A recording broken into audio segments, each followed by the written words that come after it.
Dude, I can't believe what just happened. So you know how everyone's been begging Jeep to bring back the Cherokee? Well, they actually listened. And what they just revealed is honestly blowing my mind right now. Today we need to talk about this Cherokee announcement because it's already breaking the internet. Quick favor though, if this gets you hyped, just hit that like button real quick. It helps me out more than you know. Okay, so real quick backstory for anyone who missed this drama. 3 years ago, Jeep killed the Cherokee, just straight up discontinued it.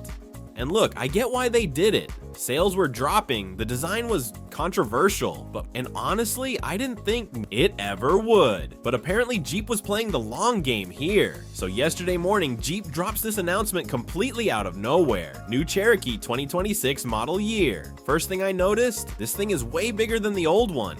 We're talking 4.7 inches longer, which sounds small, but trust me, you'll feel it. The wheelbase alone got stretched by over 6 inches. That's massive amounts of extra room inside. And they bumped up the ground clearance to 8 inches, which honestly makes me think they're getting serious about the off-road game again.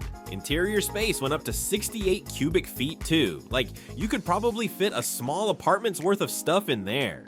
But here's where it gets interesting. Remember those love it or hate it headlights from the last Cherokee? The weird squinty ones that looked like they were always suspicious of something? Yeah, those are gone. Completely gone. Instead, they went back to the classic boxy Cherokee look from the 80s and early 90s. And honestly, it's perfect. It's like they took everything people loved about the original Cherokee and just modernized it. Clean lines, purposeful design, no weird gimmicks.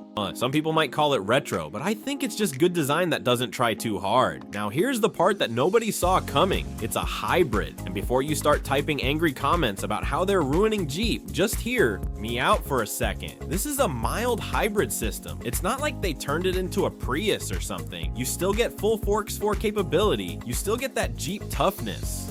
The hybrid part just helps with fuel economy, and look, with gas prices being what they are, that's actually pretty smart. Plus, this makes it Jeep's first mild hybrid SUV in North America, which is kind of a big deal when you think about where the industry's heading. So who's this thing competing with? Obviously the usual suspects, RAV4 hybrid, CR-V hybrid, Tucson. But here's the thing about Jeep that these other brands don't really have, the community aspect.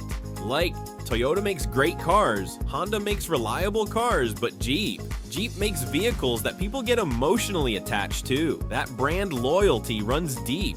The question is whether this new Cherokee can tap into that same energy the original had. Now, realistically, this is launching in North America first. Will it come to other markets? Probably eventually. Jeep's been pushing global expansion pretty hard lately, so I wouldn't be surprised if we see this in other regions within a couple years. Price-wise, we're definitely looking at premium territory. Hybrid tech isn't cheap, and the Jeep badge carries weight. My guess, somewhere in the mid to upper 30s to start, probably pushing 40 plus for loaded models. SUV market is still hot, hybrid technology is becoming more mainstream, and there's clearly still demand for the nameplate. I want your honest thoughts. Are you excited about the Cherokee coming back, or do you think some things should just stay dead? Let me know in the comments. I genuinely read all of them, and I love seeing different perspectives on stuff like this.